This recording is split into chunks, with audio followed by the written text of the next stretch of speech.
one of these harmonicas is not like the others.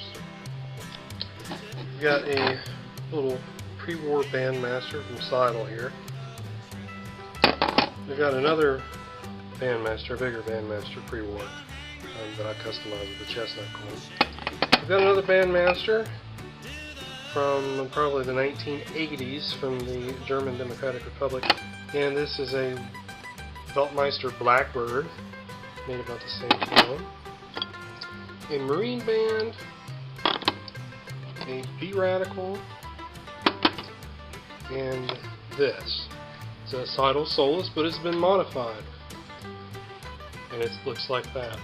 Now, all these harmonicas, despite how they look and the years they were made, we've got about 100 years of harmonicas represented here.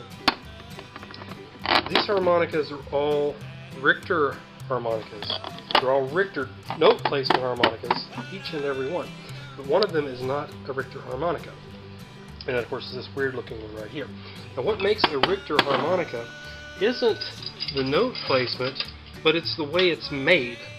So, here's the parts of a Richter harmonica. Basically, you've got a comb, and you've got a reed plate,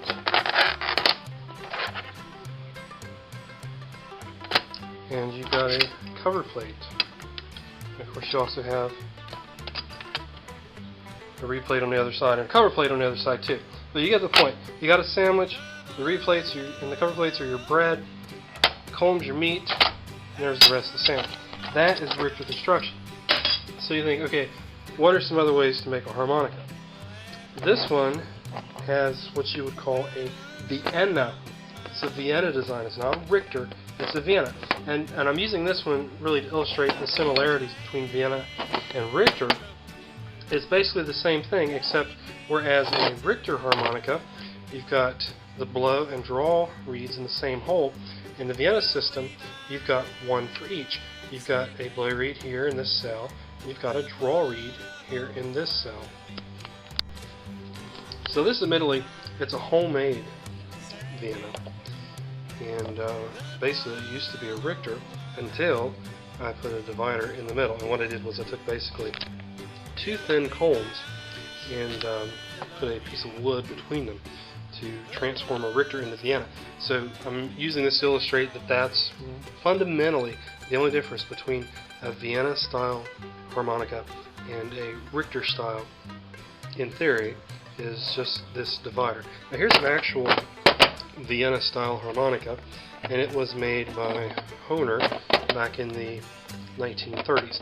This is a Sportsman Tremolo in E, and each blow and draw reed has its own little chamber. Now the fundamental differences between how a Vienna style harmonica would play, provided all their variables are the same, such as the reeds is tuned the same, the major fundamental difference is the Vienna system allows the reeds to operate independently of one another. So you've got one in each cell, and that cell is its own little world. Whereas on a Richter style, you've got two in the same hole, and they can interact with each other, and that makes possible bends. Overblows, not so much. You can actually overblow a Vienna style comb, actually more than you can a Richter style, because each reed is independent, and you can actually overblow anywhere in theory, all up and down this harmonica. There is another style of harmonica called the Nittlinger harmonica, and this is a Bluesified Seydel Concerto in E, and this harmonica has, it's similar in some ways to the Vienna system, but instead of having, so here's one blow and one draw. Instead of having the blow and draw reeds all isolated from each other, there's a blow reed and a draw reed in each hole. And this system allows you to be able to do draw bends and that sort of thing, because you have that interaction between the two reeds.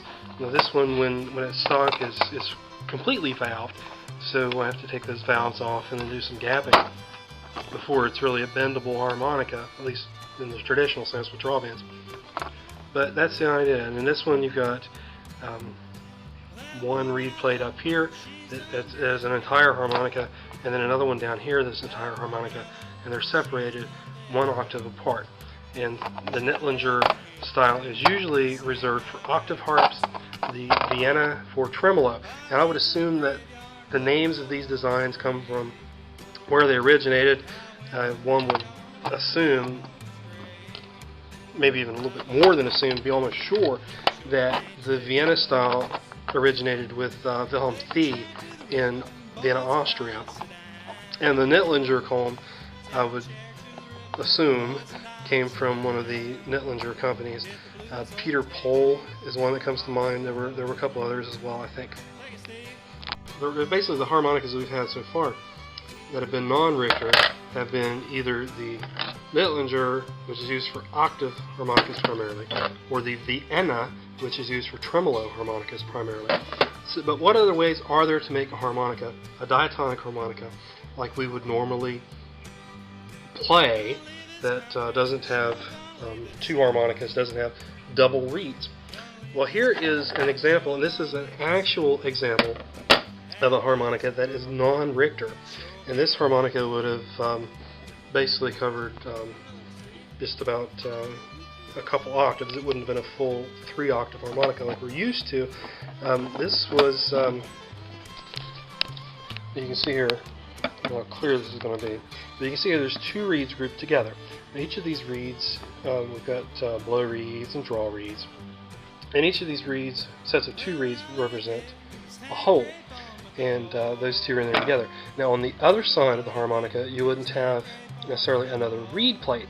You would have just a block of wood.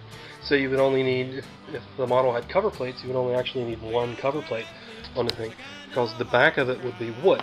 Now this harmonica here, I haven't really dated it yet, and I haven't really cleaned the reeds off and looked at the reeds.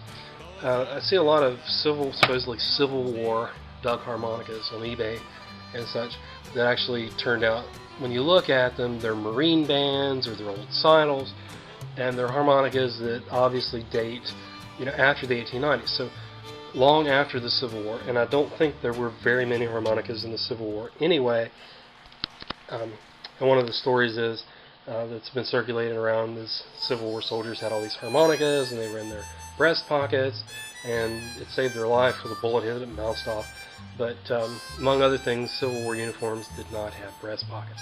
Now this harmonica was actually dug in Charleston, South Carolina at a Confederate encampment. And this is one of the very few harmonicas that have been dug at a Civil War site that I think actually might be genuine. Now to show you what this harmonica might have been like at the time, I've got another harmonica here. Now this harmonica, you'll see, has 2 cover plates, 1 on each side. But there's 2 harmonicas. There's 1 harmonica on this side, there's 1 harmonica on this side. And then they are joined to this. There's 1 harmonica on this side, 1 harmonica on this side.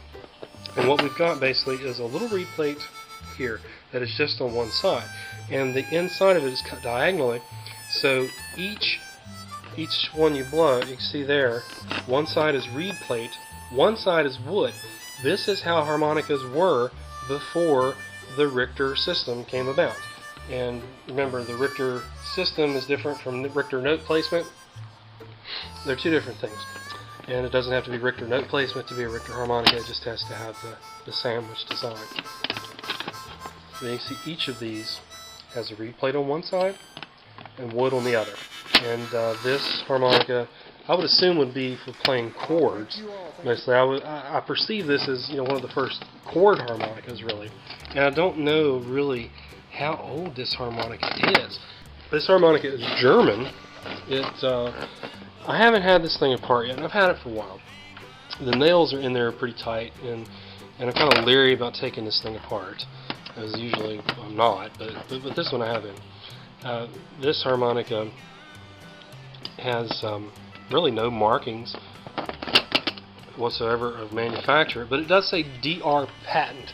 So I would assume that this is a Second Reich harmonica, which would date after it would have to date after 1870. Here we've got D-dur, that's D major.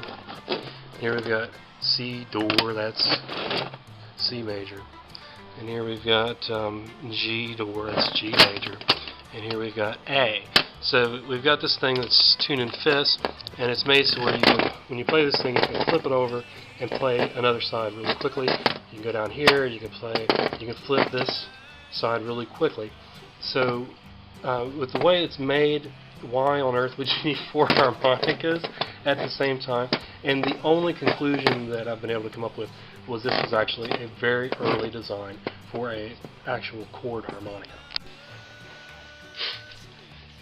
Okay, so you can see here a little bit better exactly how this thing works. And actually, if I put some grease on it, I might be able to spin it around pretty quickly.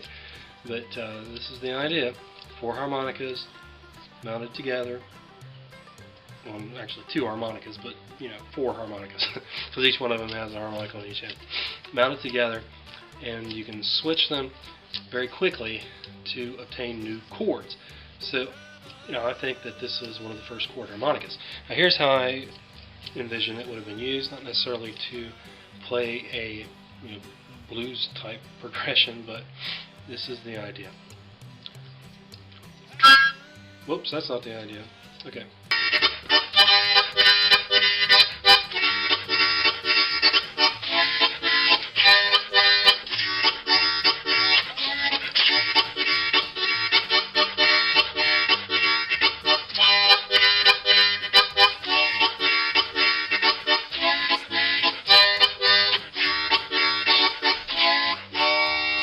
Like that.